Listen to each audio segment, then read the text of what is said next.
Oui, à tous les lundis, c'est Lily Rescousse qui vient nous jaser, notre coach familial qui parle souvent de la fratrie, comment bien... des trucs pour nous aider à bien gérer la famille. Puis ce matin, tu nous parles de cohésion parentale. D'abord, qu'est-ce que la cohésion parentale? OK. Bon, la cohésion parentale, je vais vous lire la petite définition, là. Qualité qui désigne des relations, l'harmonie entre les parents dans une famille. Puis ça concerne la manière dont les parents interagissent ensemble, communiquent, puis établissent leurs règles, leurs cadres, de manière saine et sécuritaire avec les enfants. OK.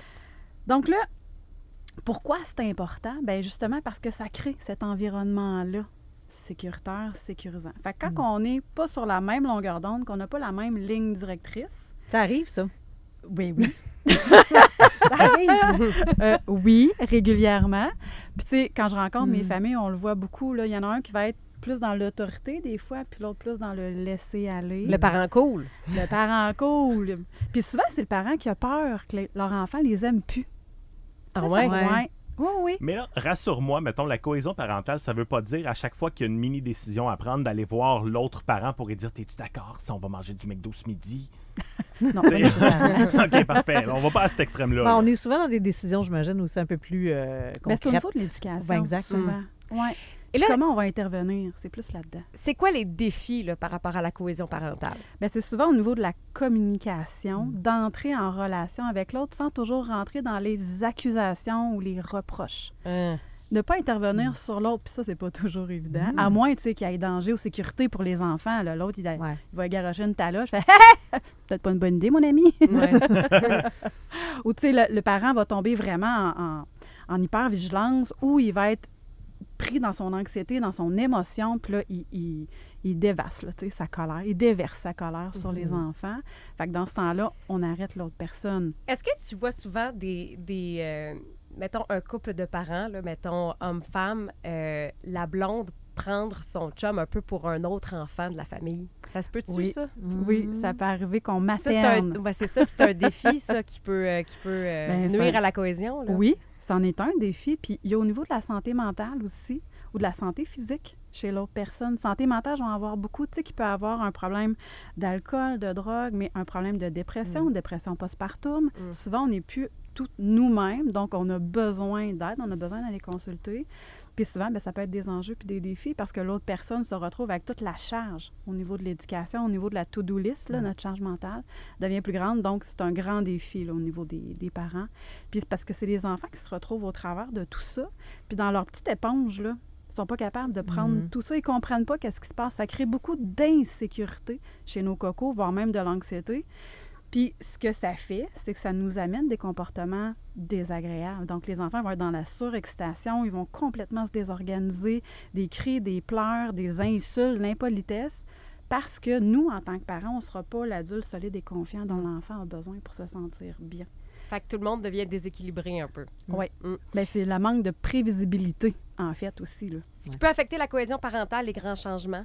Un déménagement, un séparation, divorce. Oui, beaucoup. Puis, tu sais, quand que l'enfant, il ne sait pas sur quel pied danser, là, tu sais, je reviens à mon parent trop autoritaire ou trop laissé aller. Si l'autre intervient, il dit « franchement, là, c'est pas grave, là. » Ben non, arrête, là, c'est assez. Donc, ça, cette imprévisibilité-là, où, tu sais, je sais pas quand est-ce que je vais voir papa, je sais pas quand est-ce que je vais voir maman, ça aussi, ça crée beaucoup d'insécurité. Puis c'est ça que ça amène les fameux défis, là. C'est quoi les trucs pour améliorer la cohésion parentale? Moi, j'aime bien le petit 5 à 7. Pas le 5 à 7 le soir, là, mais un 5 à 7 minutes. OK? Ça peut être le soir aussi, non? Ça peut être le soir, effectivement. Mais un 5 à 7, le but, c'est pas que ça soit très, très long, mais qu'on ait un 5 à 7 pour se jaser. Quelques minutes ensemble, là. Ça peut aussi être avec un verre de blanc. Un verre de blanc. Un petit verre de blanc, un petit verre de Ben rouge, il n'y a aucun problème. Mais l'idée, c'est de faire un bilan puis de voir finalement qu'est-ce qu'on a à mettre en place, peut-être. Oui, puis tu sais, de parler au jeu et non pas tomber dans les accusations. Tu sais, tantôt, tu as fait telle affaire, là, ben non, je suis pas d'accord, puis là, la prochaine fois, attends un peu.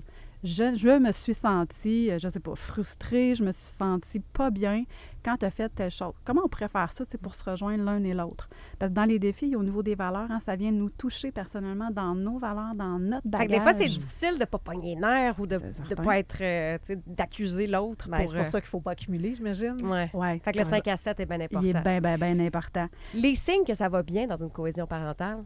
Bien, quand justement on est capable de communiquer librement, on va avoir une répartition équitable des tâches aussi entre les deux, puis on va se servir des forces de chacun.